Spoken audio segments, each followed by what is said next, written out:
2015 July, Taiwan published this book, Compilation of Archives, Historical Archives, Southern Territories of the Republic of China. As you recall, the 9-dash lines were invented by the Kuomintang government while they controlled China in 1947. They fled mainland China in 1949. They carried with them the historical records of the 9-dash lines and all other records. You can find all their cultural artifacts in Taipei. So, the government of Ma, President Ma, Kuomintang Party, constituted a panel of experts to go over all the historical records, thousands and thousands of records of China on the 9-dash lines, to get the most important so that they will justify the 9-dash lines. And they published this. And the book, Taiwan sent it to the tribunal. The members of the tribunal saw it and asked the Philippines to comment on the book. And so we submitted our comment. We said, of the tens of thousands of historical records reviewed by the experts who compiled the archives, not a single document could be identified asserting China's claim to the South China Sea before 1907. Not a single document before 1907. President Ma wrote in the preface of the book that China's sovereignty over the South China Sea islands dates only to the early 20th century, 1935 to be exact, with the publication of the map of South Sea islands and maritime features. The claim of sovereignty refers only to islands and their territorial sea. The claim did not extend to the entire South China Sea. The book contains a timeline of key events that summarizes China's historic evidence in support of its historic rights claim. The chronology of events starts in 1907. The events in the timeline from 1907 to 1935 refer to China's claims to the Pratas and the Paracels, not to the Spratlys. Chinese claims to the Spratlys started only in 1935. So this is the book, the timeline of key events. It starts in 1907. It's very recent. Now, in its position paper in the tribunal, China submitted this position paper last 2014 December, and China made this incredulous claim. Chinese activities in the South China Sea date back to over 2,000 years ago. China was the first country to discover, name, explore, and exploit the resources of the South China Sea, and the first to continuously exercise sovereign powers over them. This book by Taiwan just debunked that. Was China the first to discover and name? No. The name South China Sea was given by Portuguese navigators. It was not coined by China. China calls the South China Sea Nanhai, South Sea. And the South China Sea, before it was called the South China Sea, was called the Champa Sea. National Geographic, 2014, June. For centuries, the South China Sea was known by navigators throughout Asia as the Champa Sea, named for a great empire that controlled all of central Vietnam. This is a map, 1595 map of Ortelius, and you see here Champa.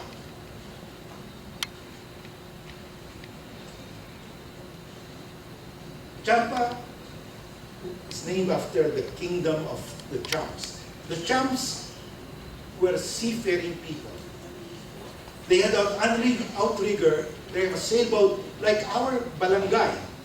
And they spoke a language that was derived from the Austronesian language. Tagalog is derived from the Austronesian language. And from the 2nd century to the 12th, 17th century, the Champa Empire was a power in the South China Sea. That's why navigators call the South China Sea the Champa Sea. This is one of the ruins in central Vietnam. Not as big as Angkor Wat, but comparable in design. So it is a powerful kingdom. And the Champs were believed to have migrated from Borneo to central Vietnam. there's still a question whether they were actually Austronesians, although their language is derived from Austronesian. So DNA is being taken now to connect them to the Austronesian people. But they are very close to the Austronesians. In the Constitution of Malaysia, it says there, if you are a Cham, you have a right to a Malaysian nationality. You are considered a Bumi, a native of Malaysia. Very close cultural, historical, political links to Malaysia. The South China Sea dispute, according to the declaration, should be resolved in accordance with universally recognized principles of international law, including the 1982 UN Convention on the Law of the Sea, or UNCLOS. So we filed the case because it says settle the dispute in accordance with UNCLOS. We filed. When we filed, China said, wait a minute, the dispute should be resolved in accordance with historical facts and international law. They changed the parameters because they know we will win if it is based on international law. They said historical facts. They thought they were ahead of us. But we are game, so we look at the official and unofficial maps of China from 1136 during the Song Dynasty until the end of the Qing Dynasty in 1912. And they show that the southernmost territory of China has always been Hainan. You see it in the exhibit. And the official and unofficial maps of the Philippines from 1636 until 1933 show that Scarborough Shoal has always been part of the Philippines. Let's go to the maps. This is the oldest map of China that anyone can find. 1136. It's called China and the Barbarian Countries. It still exists today. Why? Because it is engraved in stone. You can still see this in the Museum of Stone Steels in Xi'an, China. It's still there, and it shows Hainan as the southernmost territory of China. Song Dynasty, 1136. I have so many maps, you can see it. And we go to the last dynasty, the Qing Dynasty. It ended in 1912. This is the last official map of the Qing Dynasty that I could find, 1896. It's entitled The Qing Empire's Complete Map of All Provinces. And Guangdong is one of the provinces, and Hainan is there. Hainan has always been part of Guangdong province throughout the dynasties. It became a separate province only in 1888. So from the Song to the Qing, almost a millennium, the southernmost territory of China has always been Hainan, and that's documented, official maps of China, and there are no maps of China showing that they had territories outside of Hainan. So, if you superimpose the map of the Qing was the largest expansion of China as an empire. It included Tibet, it included Xinjiang, Inner Mongolia, and even Formosa. That's it. So all the dynasties, nothing here in the South China Sea. Now, how about the Philippines? We have the 1734 Murillo map. Father Murillo Velarde is called the mother of all Philippine maps. Murillo Velarde was a Jesuit priest. He had two Filipino assistants, Nicolas de la Cruz Bagay, who engraved this. This was engraved in copper plates, and this was drawn by another Filipino, Francisco Suarez, and printed in Manila. This is a Philippine map. And it shows Panakot. Panakot is Scarborough Shoal. But it's called Panakot. Why? Danger. Because if you are a captain of a ship and you don't know where it is, your ship will hit the rocks, and that's exactly what happened to a British sea clipper ship called Scarborough. It hit the rocks, ran aground in Scarborough, and that's why European cartographers call it Scarborough Shoal. So 1734, we already put it as part of Philippine territory. And Los Baos de Paragua. Paragua was the old name of Palawan, Spanish name of Palawan. Los Baos is a Spanish term for shoals. The shoals of Palawan. What are the shoals of Palawan? That's the Spratlys. So this map shows, in one map, we have Scarborough Shoal as part of the Philippines, Spratlys as part of the Philippines. There is no older map from Vietnam or China showing that Scarborough or Spratlys or both are part of their territories. No older map from either China or Vietnam. And it's not even the oldest map.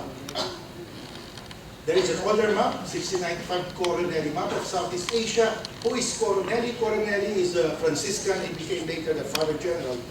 The Franciscans arrived in the Philippines in 1578, and you know, the religious orders would send reports to the Vatican. What are the new towns, the new islands, maps, etc.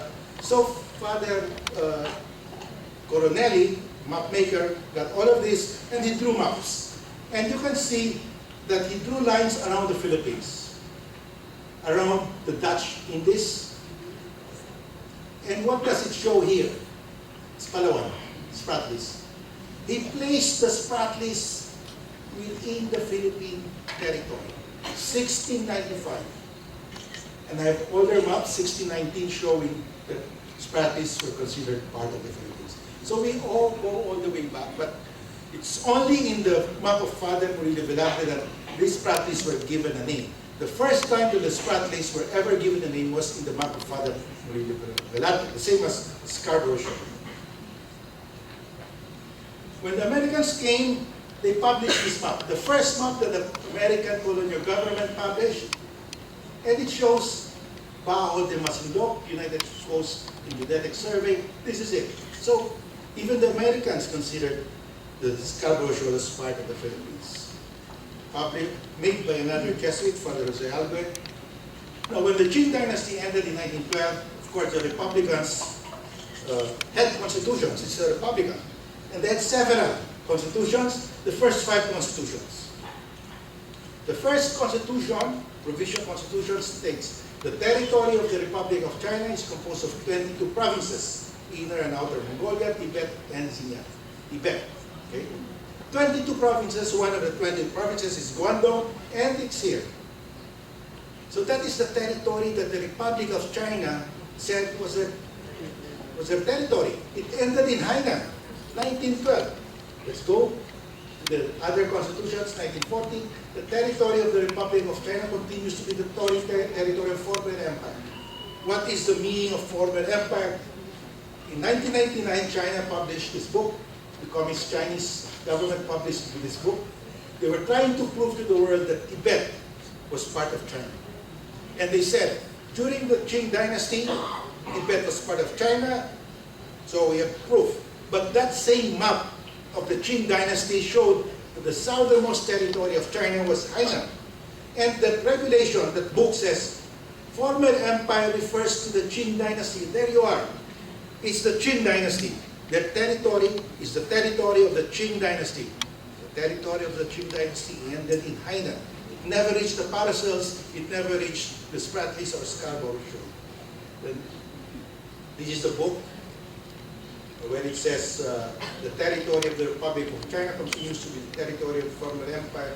You can buy this in Amazon.com because China is selling this book. The next 3 constitutions, the same, up to 1946 constitution. They consider their judicial boundaries of their territory. Now, in 1932, China and Vietnam quarreled over the Paracels. Vietnam has strong records, historical records, that they owned the Paracels, but China said, no, we have an older historical record.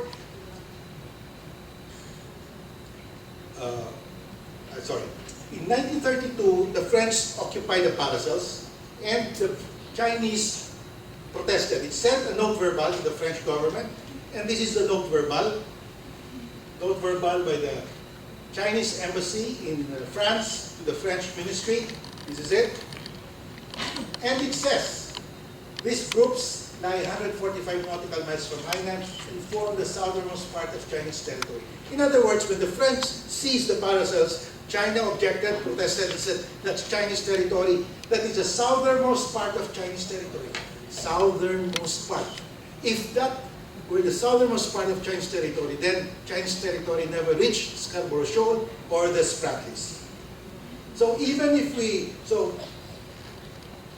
there it is. It's only up to there. According to the Chinese government in 1932, this is the southernmost part of Chinese territory, so it never reached the Spratlys or the Paracels. Now, 1933, China published this map, And you can see they already, remember, all the maps of China showed only Hainan. This 1933 map already included the Paracels. That was the start of the creepy invasion, cartographic invasion. Now, in 1980s, China and Vietnam quarreled over the Paracels. You know, Vietnam has good historical records on the Paracels. But China said, no, we have even an older proof that we own the Paracels. China said, Hu Sujing visited the Paracels in 1279 and put up an astronomical observatory there. So, who is Hu Sujing? Well, this is the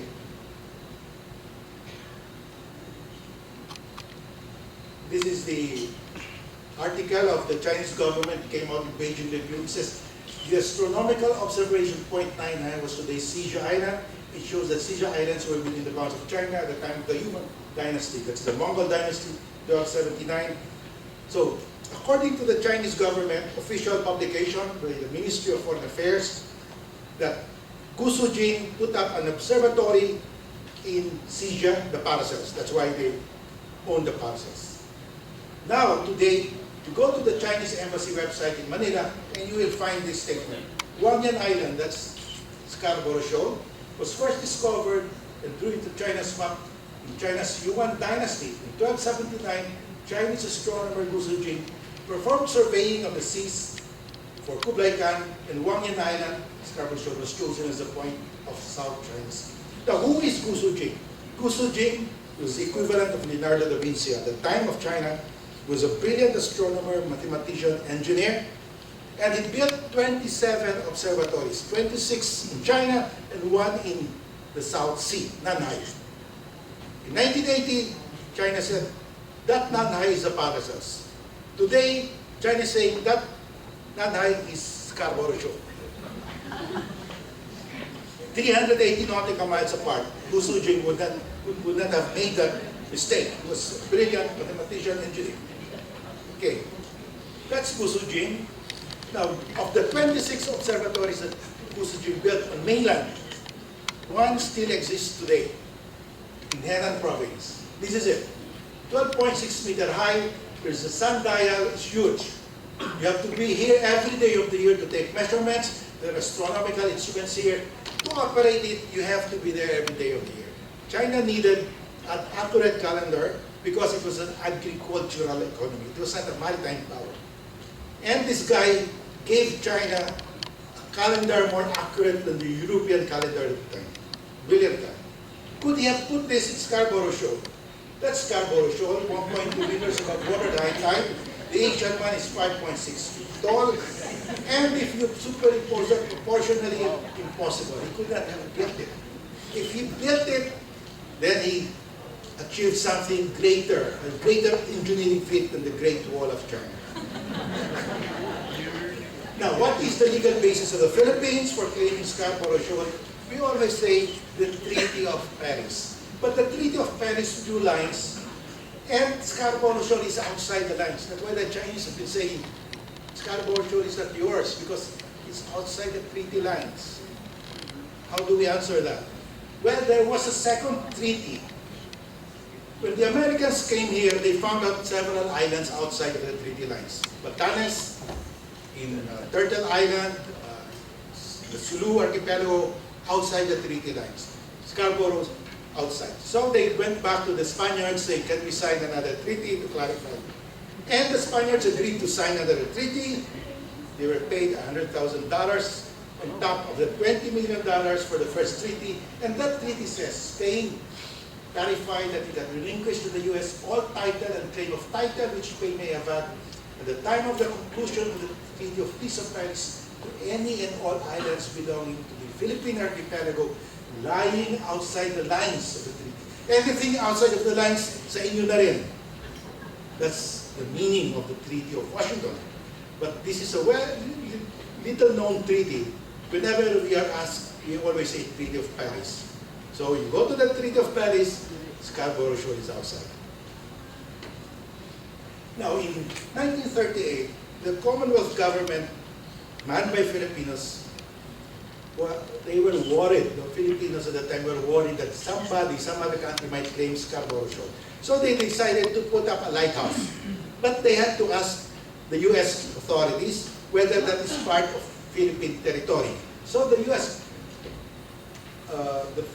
The U.S. Secretary of State wrote this memo. Because of the absence of other claims, the shoal should be regarded as included among the islands ceded to the U.S. by the Spanish-American Treaty of November 7, 1900, Treaty of Washington. In the absence of evidence of a superior claim to Scarborough Shoal by any other government, the Department of State will interpose no objection to the proposal of the Commonwealth Government to study the possibilities of the shoal as an aid to air and ocean navigation. Very far-sighted government officials at the time. They realized it could be claimed. So they wanted to put up a lighthouse. That's how far-sighted they are. But now we even forget about all of these records. That's why we were not able to tell the Americans that when the Chinese seized Mischief Reef, Scarborough Shoal in 2012, we did not tell them that's part of Philippine territory. We were showed only the Treaty of Paris. Now, from 1960s to 1980s, Scarborough Shoal was used by the American and Philippine military as an impact range, a gunnery range. We dropped bombs there. We fired shells there, missiles there. Nobody protested. And we sent notices to mariners. When you do that, you send a notice to mariners through the International Maritime Organization, which takes care of distributing it to maritime countries. And China never protested. This is an example of a Philippine Navy notice to mariners. Bombing and gunnery exercise using live ammo will take place. This is the area, Scarborough Shoal. This is a notice by the Bureau of Coast and Geodetic Survey of the U.S., notice to mariners, navigation warnings to all mariners, missile firing ranges, Scarborough Shoal area. We notified the world for 3 decades, not a single country protested. Now, last 2014, Taiwan made that exhibit of historical records of the South China Sea, and the guest speaker was President Ma. He belongs to the Kuomintang government, and he made a statement that the claim, the 9-line claim, was limited only to the islands and their adjacently nautical mile territorial sea. President Ma unequivocally stated that there were no other so-called claims to sea regions. President Ma said, we never claimed the entire sea, we claimed only the islands within the 9-line. This now is a schism. Taiwan and mainland China have different interpretations now of the 9-line. Taiwan's interpretation is aligned with UNCLOS. I have no objection to this because any country can claim, it's subject to proof. But you cannot claim the entire sea. And President Ma said, we are not claiming the entire sea. We are claiming only the island and its territorial sea. 3 nautical miles before, it's now 12. Why did Ma say that? He was interviewed last October 2014 by New York Times. And it turns out that President Ma was a lawyer. Not only that, he took up law of the sea, specialized in law of the sea, and earned his PhD in law of the sea from Harvard University. And in that interview he said, there is a basic principle in the law of the sea, the land dominates the sea. Marine claims begin with land. Marine claims begin with land. In other words, President Ma is saying, any maritime claim you make must start from land. You must have land before you can claim sea. Marine claims begin with land. The 9 lines don't begin with land. James Shoal, so far away. That's why this one killed the 9 lines of China. If you look at the 9 lines, it's not measured from land, it is not based from land. China refuses to explain from where they drew that. But Ma stated a fundamental rule in the law of the sea. Marine claims begin with land. You cannot claim maritime space unless you have land. In Palawan, we have land, so we can claim. In Luzon, we have land, we can claim. China is so far away. Maximum you can claim, 350 nautical miles. Why do we quarrel over rocks like Scarborough Shoal. It's just 1.2 meters above water. Why do we have to fight? Spend so much money in the arbitration. A rock above water high tide, as I said, is entitled to 12 nautical mile territorial sea. How big is that? 12 nautical mile territorial sea, that's the surface area is 155,000 hectares. That's twice as large, more than twice as large as Metro Manila. Metro Manila is only 63,000 hectares. So it's a very valuable maritime space. If you have 1 meter of rock, even 7 inches above water high tide, you are entitled to a 12 nautical mile territorial sea. Very valuable, large area. In the Pacific Ocean, you have Okino Torishima. The Japanese call this, and this is just a very small rock. It's just 7 inches above water high tide. It's constantly being eroded. So Japan had to build the seawall and rocks, spent $600 million to fortify 3 rocks. Because the moment the rocks are eroded and are submerged below the surface of the water, then there is no more territorial sea. They lose that huge space. So we have to fight for every inch of rock above water high tide. Very valuable. Why is it important to apply UNCLOS to the South China Sea dispute? Because without UNCLOS, there will be no rule of law in the South China Sea. If there is no rule of law, what will govern? The rule of the naval canon. And if it's the rule of the naval canon, there will be a naval arms race, and it's happening now. Now, what is our strategy? Our strategy is we got to UNCLOS. Once we have the ruling that the Steindal's lines are void under international law, then we will go to the world community to ask for their support to convince China. You know, it's difficult to convince China because all the generals, admirals, bureaucrats, diplomats of China grew up being taught from grade 1 to college that they own the South China Sea. It's embedded in their DNA. How do you change that? We have to get a ruling from an impartial tribunal created by a convention to which China is ratified, and we have to ask the world to support us. And we have started. The ASEAN-US Special Leaders Summit at Sundance, California recently stated that the key principle was reaffirmed: full respect for legal processes. You know, ASEAN is very, very subtle because they don't want to offend China, but it says full respect for legal process. That means abide by the ruling. Whatever is the ruling, China must comply. European Parliament resolution of last December, it stated, the EU Parliament considers it regrettable that China refused to acknowledge the jurisdiction of UNCLOS, urges China to reconsider its stance and calls on all the parties, including China, to respect the eventual decision of UNCLOS. It calls on China to respect the eventual decision. This has been our strategy. We've been asking these countries to come out with statements that the 2 parties to the arbitration must respect the ruling. Group of 7, Canada, France, Germany, Italy, Japan, UK, and US, last April 2015, they made a declaration.